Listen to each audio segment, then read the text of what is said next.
May 14, 1940, a single-engine Lysander transport bounces across a muddy Belgian field 6 miles east of Brussels. The pilot, 20-year-old Flying Officer Thomas Whitfield of No. 26 Army Cooperation Squadron, cuts the engine. He's 2 hours behind schedule on what should have been a routine supply run. Medical kits and ammunition for a forward observation post that's gone radio silent. The field is empty, too empty. Whitfield climbs down, boots sinking into soil still soft from last night's rain. He scans the tree line, looking for the ground crew that's supposed to meet him. Nothing moves. The silence feels wrong. No distant artillery, no aircraft overhead, no voices. Just wind through the grass and the ticking of his cooling engine. Then he sees it. 30 yards away, half hidden in the hedgerow, a motorcycle lies on its side. German make, beside it a leather dispatch case partially open, papers scattered in the mud. His blood runs cold. Whitfield approaches slowly, hand moving to the Webley revolver at his hip. The motorcycle is still warm. Whoever rode it left in a hurry or was dragged away. He kneels beside the case and pulls out the first document. It's in German, stamped with Wehrmacht classification markings, maps, unit designations, movement timetables, and there, in the top right corner of the operational order, a date that makes his hands shake. May 16, 1940, 48 hours from now. What this 20-year-old supply pilot had stumbled onto, purely by accident, purely by being late, would force the British Expeditionary Force to rewrite every assumption they'd made about German intentions in the West, and it would cost him everything to get it home. For 8 months the world had waited, since September 1939, when German forces crushed Poland in 27 days. Western Europe had settled into what newspapers called the phony war. French and British troops manned the Maginot Line. German forces sat behind the Siegfried Line. Patrols probed, artillery dueled, but no grand offensive came. Intelligence services on both sides scrambled to answer the same question: when and where would Hitler strike? The strategic mathematics seemed simple. Germany had 2 options for invading France: punch through the heavily fortified Maginot Line in the south, or repeat the Schlieffen Plan from 19 to 14, sweep through Belgium and the Netherlands, then wheel south toward Paris. Every Allied war game, every intelligence assessment, every defensive deployment assumed the northern route. Why wouldn't they? The Maginot Line was impenetrable. Belgium was the obvious path. British Expeditionary Force headquarters in France built their entire defensive strategy around this assumption. When Germany moved through Belgium, Allied forces would rush forward to meet them along the Dyle River, a prepared defensive line where superior numbers and British air support would grind the Wehrmacht to a halt. The plan was called Case Yellow Response, and every unit from the Channel Coast to the Ardennes had rehearsed their movements. But intelligence was fragmentary at best. German operational security had improved dramatically since Poland. Radio intercepts provided movement data, but no strategic context. Reconnaissance flights over the Rhineland photographed troop concentrations, but couldn't determine their objectives. RAF photographic interpretation officers counted tank transporters moving west and aircraft repositioning to forward bases, but the German staff had become experts at deception, dummy units, false radio traffic, leaked misinformation through diplomatic channels. By May 1940, Allied intelligence estimated that Germany had positioned 89 divisions along the Western Front. They knew armor was concentrated in the north near the Belgian border, exactly where they expected it. What they didn't know was the weight of effort, the precise axis of advance, or, most critically, the timing. Squadron leader Frederick Winterbotham of MI6 later wrote, "We knew an offensive was coming. We knew it would come through Belgium. What we couldn't provide commanders on the ground was the one piece of information that determined whether armies lived or died, the date and hour. The cost of guesswork was mounting. Forward observation posts like the one Whitfield was supposed to resupply were being stood up across eastern Belgium, trying to provide early warning. Army cooperation squadrons flew daily reconnaissance sorties, photographing crossroads and bridges, counting vehicles, mapping German dispositions. It was dangerous, exhausting work. In April alone, No. 26 Squadron lost 3 Lysanders to ground fire and fighter interception, and it still wasn't enough. The Lysander itself, slow, vulnerable, designed for artillery spotting rather than combat, represented the desperation of the moment. With a maximum speed of 212 miles per hour and virtually no defensive armament beyond a single rear-facing machine gun, it survived through luck and audacity rather than capability. Pilots flew at treetop level, landed in farm fields, operated from roads when airfields came under fire. They were the eyes of an army trying desperately to see what was coming. Thomas Whitfield was one of them, 20 years old, barely 6 months out of flight training, assigned to supply runs because he was the newest pilot in the squadron. The mission on May 14th was supposed to be simple: fly medical supplies and small arms ammunition to Forward Observation Post Delta 7, land in a pre-surveyed field, hand off the cargo, and return to base before dark. Routine, unglamorous, the kind of mission that didn't make it into after-action reports. He was supposed to arrive at 10 hours. Engine trouble delayed him until noon.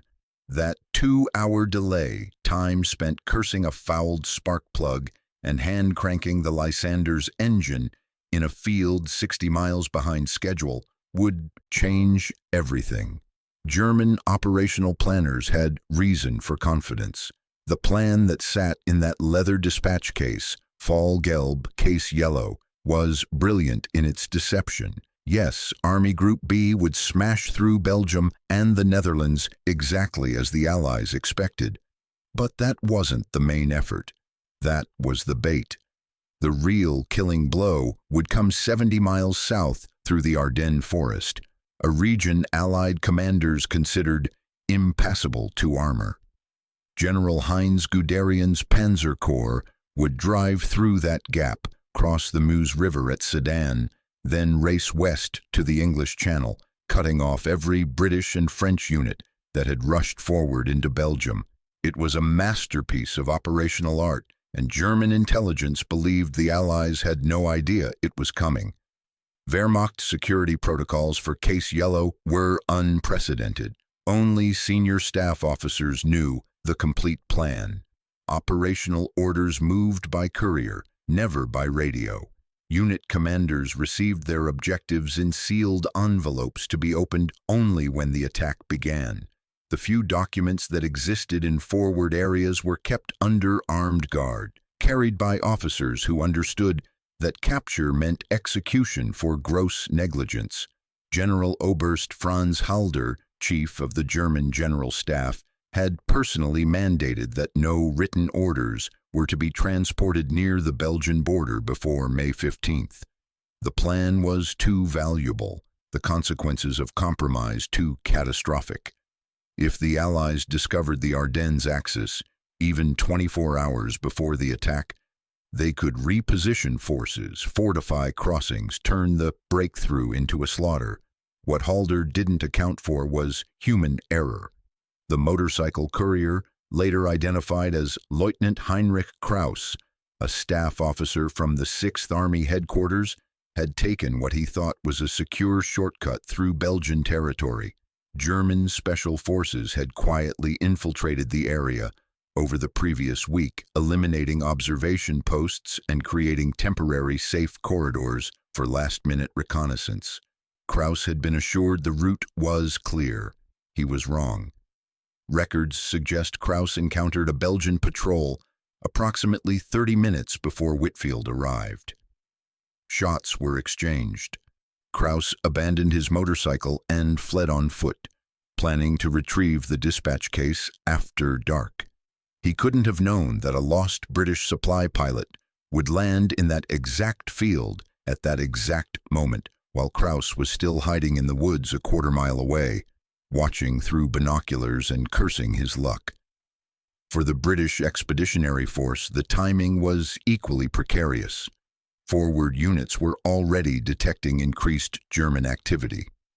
More vehicles on roads, more reconnaissance flights, radio traffic building toward a crescendo.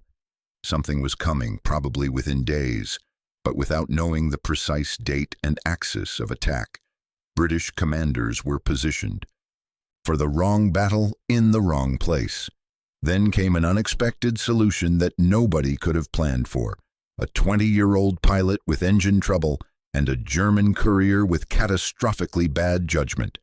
Before we continue, I'd love to know where you're watching from and what you know about the fall of France in 1940. Drop a comment below and let me know if you'd heard about captured German operational plans before, and if you're enjoying these deep dives into World War II intelligence coups. Hit that subscribe button. These stories take serious research to get the details right, and knowing you're out there makes it all worthwhile. Thomas Whitfield had never seen a German operational order before, but he didn't need to read German to understand what he was holding. The maps showed arrows, dozens of them, thick red lines sweeping west from the German border, converging on crossings along the Meuse River near Sedan. Unit designations in neat Gothic script: Panzer Corps, XLI Panzer Corps, Panzer Division numbers running from 1st through 10th. These weren't defensive positions. This was an offensive plan, and the date, May 16th, was 48 hours away. His training had covered this scenario exactly once, in a lecture hall in England that felt like a lifetime ago. If you encounter enemy intelligence material, secure it immediately and report to the nearest headquarters by fastest means available. Simple enough in theory. In practice, Whitfield was alone in Belgian territory that was clearly already compromised. His radio had been damaged during the rough landing, and the observation post he was supposed to resupply had vanished. He had one option: fly the documents back to British lines himself.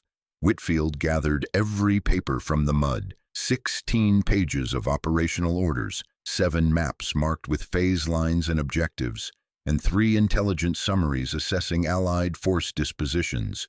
He stuffed them into his flight jacket, left the medical supplies and ammunition stacked beside his Lysander, and performed the fastest pre-flight check of his life. Fuel 3/4 tank. Oil pressure acceptable. Spark plugs still fouled but functional. He was hand-cranking the propeller when he saw movement at the tree line. 3 figures emerging from the woods. German uniforms. One of them, an officer, was running toward him, shouting in German, one hand raised in what might have been a signal to stop, the other reaching for his holster. Whitfield abandoned the hand crank and sprinted for the cockpit. The engine hadn't caught. He had maybe 20 seconds before those soldiers reached him, and a Lysander with a dead engine was just an expensive coffin. He leaped into the pilot's seat, primed the fuel pump, and hit the starter motor. The engine coughed, died. The German officer was 100 yards away now, pistol drawn. Whitfield could hear him shouting, probably ordering him to shut down and surrender. Not a chance. He cranked the starter again. The Lysander's Mercury engine turned over once, twice, then roared to life with a backfire that sent black smoke belching from the exhaust. Whitfield didn't wait for the engine to warm. He released the brakes and shoved the throttle forward. The Lysander lurched across the muddy field, tail still down, picking up speed with agonizing slowness. A pistol shot cracked behind him, then another. Whitfield hunched in his seat, knowing the fabric-covered fuselage offered no protection whatsoever. The airspeed indicator climbed. 40 miles per hour. 50, 60, not enough. He was running out of field. Trees loomed ahead, a thick line of oaks that marked the field's western boundary. The Lysander needed 65 miles per hour to lift off safely, and he was at 58 with maybe 200 yards remaining. Whitfield made a choice. He hauled back on the control stick early, forcing the Lysander into the air before it was ready. The aircraft staggered off the ground, wallowing in ground effect, main wheels brushing the grass. More shots from behind, rifle fire now, multiple weapons. Something pinged off the engine cowling.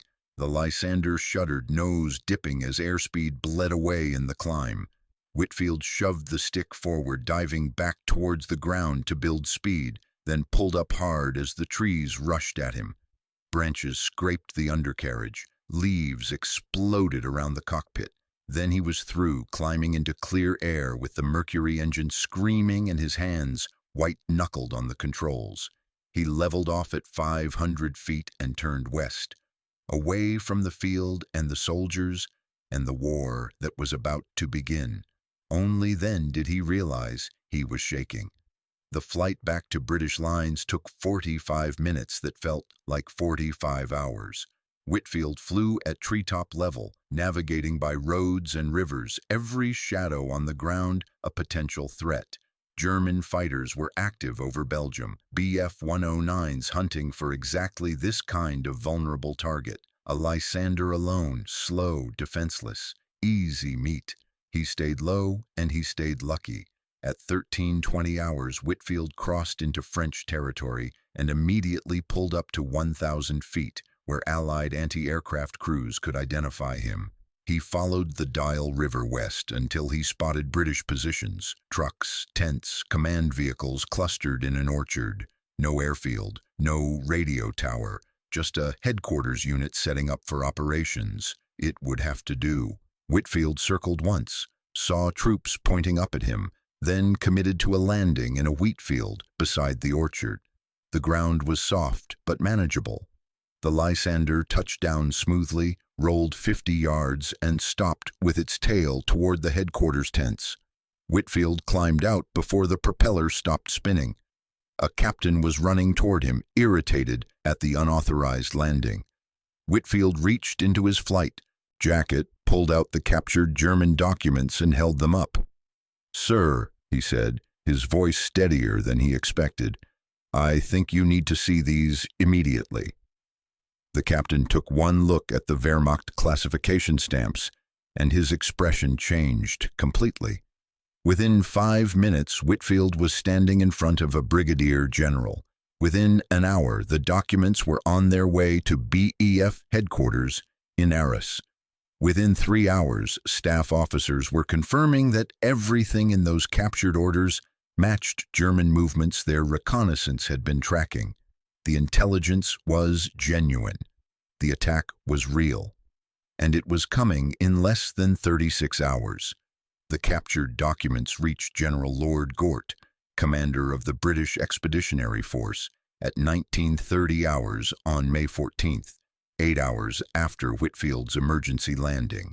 What intelligence officers discovered in those 16 pages rewrote every assumption about German intentions. The operational plan confirmed a two-pronged assault. Army Group B attacking through the Netherlands and northern Belgium as expected, but Army Group A, 7 panzer divisions, over 1,200 tanks, driving through the Ardennes toward Sedan. The weight of effort wasn't in the north, where Allied forces were preparing to advance. It was in the south, through terrain the French High Command had declared unsuitable for armor. Staff analysts cross-referenced the captured maps with recent reconnaissance reports. The pieces fell into place with sickening clarity. Those tank transporters photographed moving toward the Belgian border. Half of them had continued south after dark, repositioning to assembly areas near Luxembourg, those routine engineer movements along the German side of the Ardennes. Bridge-building companies pre-positioning equipment for river crossings. The radio traffic building in northern Belgium. Deception measures designed to hold Allied attention while the real attack developed 70 miles south. Major Archibald Wavell of intelligence staff later wrote, "The captured plan exposed not just German intentions, but our own catastrophic misreading of their capabilities. We had assumed the Ardennes would channel and delay armor. The Germans had assumed it would screen their concentration and enable surprise. They were right. We were wrong. The timing intelligence was equally critical. May 16th, H-hour set for 05:35, gave Allied forces less than 36 hours to respond. Not enough time to completely reorient defensive positions, but enough to reinforce critical sectors, alert forward units, and begin repositioning reserves toward the Ardennes Gap. Most critically, the documents included Luftwaffe air support plans, showing where German fighters would establish air superiority corridors. RAF commanders immediately began planning counter-air operations to disrupt those corridors before the ground offensive began.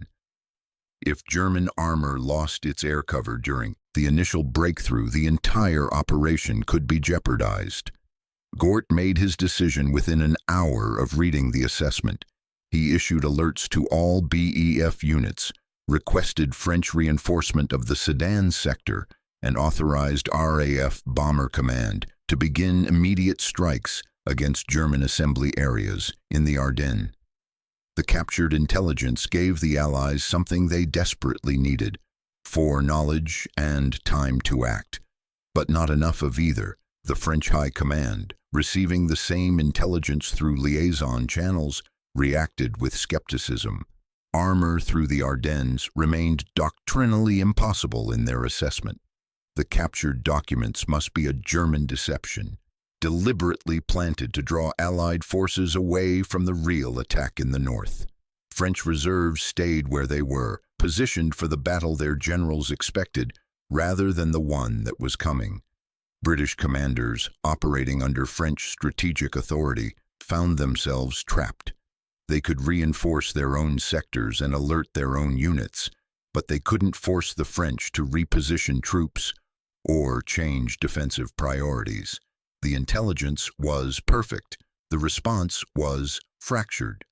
On May 15th, as German units began final preparations for Case Yellow, RAF reconnaissance flights over the Ardennes photographed exactly what the captured documents had predicted: massive columns of armor moving through the forests, heading toward the Meuse River crossings. The photographic intelligence confirmed what Whitfield's accidental discovery had revealed. It wasn't deception. It was the real plan, and it was already in motion. The captured documents had given the Allies a 36-hour warning of one of the most decisive operations in military history. What remained to be seen was whether 36 hours was enough time to stop 7 panzer divisions from splitting the Allied armies in two and driving to the Channel coast. The answer would come at dawn on May 16, 1940, when the first German artillery shells began falling on French positions at Sedan. The German offensive launched exactly on schedule at 00:35 hours on May 16, 1940. Despite the captured intelligence, despite RAF bombing raids on German assembly areas, despite British alerts and partial repositioning of forces, the weight of the German assault through the Ardennes achieved complete tactical surprise. French defenses at Sedan, undermanned, under-equipped, and doctrinally unprepared for massed armor, collapsed within 48 hours. By May 20th, German panzer spearheads reached the English Channel, cutting off the British Expeditionary Force and 3 French armies in a pocket that extended from Dunkirk to the Belgian border. The evacuation at Dunkirk, which began on May 26th and rescued 338,226 Allied troops, is often remembered as a miracle of improvisation. What's forgotten is that without the captured German operational plan, there would have been no time to organize that evacuation. Gort's decision to begin withdrawing forces toward the coast on May 19th, 3 days before the French High Command accepted that the battle was lost, was based directly on intelligence showing German intentions to encircle, not just push back, Allied forces. Thomas Whitfield didn't live to see Dunkirk. On May 18th, flying reconnaissance missions over German positions advancing toward Arras. His Lysander was intercepted by two Bf-109 fighters. He was shot down attempting to photograph panzer concentrations near Cambrai. His aircraft crashed in flames. He was 20 years old. His body was recovered by advancing German forces 3 days later and buried with military honors at a Wehrmacht cemetery near Lille, a gesture of respect that combat pilots, regardless of nationality, occasionally extended to one another. He was posthumously awarded the Distinguished Flying Cross. The citation, published in July 1940, made no mention of captured documents or intelligence coups. It stated simply that Flying Officer Whitfield had displayed exceptional courage and devotion to duty in the face of enemy action. The classified aspects of his contribution remained secret until 1967, when MI6 declassified reports on intelligence operations during the fall of France. Historians now calculate that the captured Case Yellow documents provided the British with enough warning to save between 15,000 and 20,000 troops, who otherwise would have been captured or killed in the encirclement.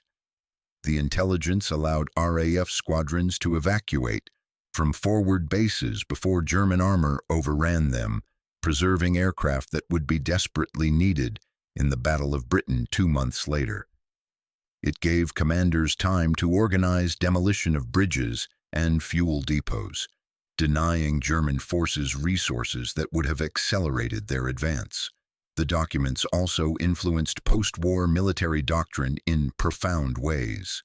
The Case Yellow Plan and the Allied failure to respond effectively despite advance warning became a primary case study in the importance of organizational flexibility and the dangers of doctrinal rigidity. French insistence that armor couldn't traverse the Ardennes, even when presented with evidence to the contrary, is now taught at staff colleges as a textbook example of confirmation bias in military planning. The leather dispatch case that contained those documents is preserved at the Imperial War Museum in London, displayed alongside Whitfield's pilot logbook and the citation for his DFC. The exhibit notes, with typical British understatement, that the documents provided valuable intelligence regarding German intentions. In May 1940, valuable doesn't begin to cover it. War turns on the strangest pivots, not grand strategy, not superior technology or overwhelming force, but a fouled spark plug that delayed a supply flight by 2 hours, a German courier who took an unauthorized shortcut, a 20-year-old pilot who landed in exactly the wrong field at exactly the right moment. Thomas Whitfield wasn't hunting for intelligence. He was trying to deliver medical supplies and get home before dark. The operational plan that would have remained hidden if he'd arrived on schedule, if his engine hadn't failed, if he'd turned back instead of pressing forward, represented everything German planners had worked for months to protect. Their entire strategic deception rested on Allied forces not knowing about the Ardennes axis until it was too late. One navigation error, one leather dispatch case, one intelligence windfall that gave the British Expeditionary Force 36 hours of warning it wouldn't have otherwise possessed. It wasn't enough to stop the German offensive. The institutional inertia of Allied doctrine, the fragmented command structure, the French refusal to believe their own intelligence, all of that meant foreknowledge couldn't prevent catastrophe. But it was enough to give thousands of soldiers a chance at survival they wouldn't have had otherwise. Sometimes that's what courage and initiative buy you in war. Not victory, but the opportunity to fight again, to survive the disaster, to evacuate from the beaches and rebuild for battles still to come. Whitfield didn't live to see that outcome, but every soldier who made it off the beaches at Dunkirk owed him a debt they never knew existed. Sometimes the most important victories are the ones that don't look like victories at all. If you found this story as fascinating as I did researching it, I'd appreciate if you'd like this video and subscribe to the channel. There are dozens more untold stories from World War II that deserve to be remembered, and I'll be bringing you a new one every week. What should I cover next?